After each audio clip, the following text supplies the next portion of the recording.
Constance, bonjour, merci d'être avec nous. Bonjour Brigitte, bonjour Philippe. Bonjour. Alors, ce sujet, je le trouve vraiment passionnant parce que avec ce non-verbal, en grande bavarde que je suis pourtant, j'arrive à dire des choses que la bienséance ou la politesse ne me permet pas toujours de dire. Et c'est vrai que c'est fantastique parce que le corps a son langage et quand on prend un petit peu de recul, même par rapport à soi, c'est toujours intéressant de voir qu'on est capable de mettre en place des stratégies et tout à fait inconsciemment au départ. C'est avec un peu de recul qu'on en a conscience. Mais j'avais remarqué que lorsque je me retrouvais seule avec un homme qui n'était pas de ma famille, et un homme avec lequel je n'avais pas d'intention, on va dire, amoureuse, je mettais les bras croisés devant ma poitrine.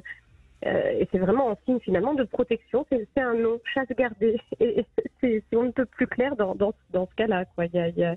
On pouvait difficilement être plus explicite.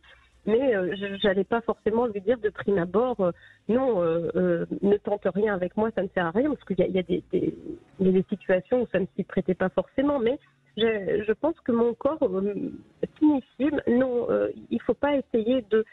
Parce que c'est des fois un peu le problème. Je ne crois pas que ce soit tout à fait juste. Enfin, si je me souviens de ce que j'ai lu dans le livre. Oui, d'accord. Mince, alors je me trompe. Peut-être que c'était au contraire un signe d'invitation. Non, mais en fait, il faudrait voir ce que faisait le reste du corps. Parce que, en fait, la bonne question, en fait, vous savez très bien, donc, mais sauf que ça peut être mal interprété si, en fait, on ne regarde pas le reste du corps. Parce que c'est des choses qu'on va pouvoir retrouver avec le croisement de bras.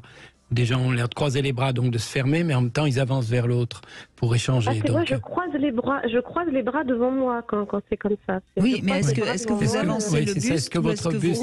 Non, je suis en recul, justement. J'ai tendance à me mettre assez loin de mon interlocuteur. Oui, c'est pour éviter tout malentendu, oui, c'est ça. Oui, c'est ça. C'est en fait non. Là, alors oui, c'est effectivement un signe de fermeture parce que votre corps se ferme en reculant en même temps que vous amenez vos bras sur votre poitrine.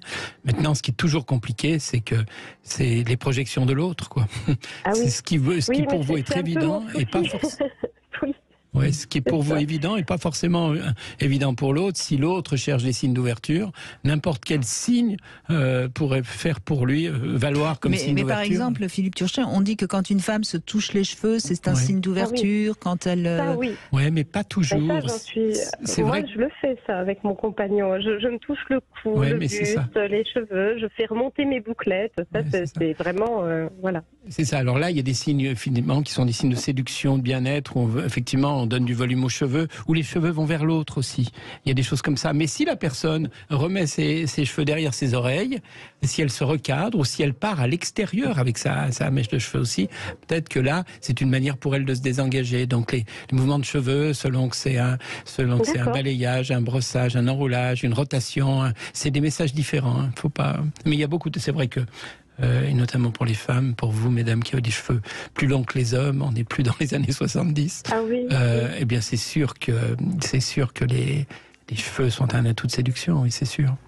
Je m'en sers en tout cas, je sais qu'avec mon compagnon, quand je suis d'humeur, on va dire, câline, je vais entortiller cette mèche autour de mon doigt et faire rebondir mes bouclettes, et puis les mettre sur mon épaule aussi, je me cambre. Il y a quand même des choses comme ça, je le fais tout à fait inconsciemment. Ça. Oui, c'est ça. Et puis sans doute, vos cheveux, vous les amenez à gauche plutôt qu'à droite, je pense. Non, vous avez ça en tête Alors, non, mais...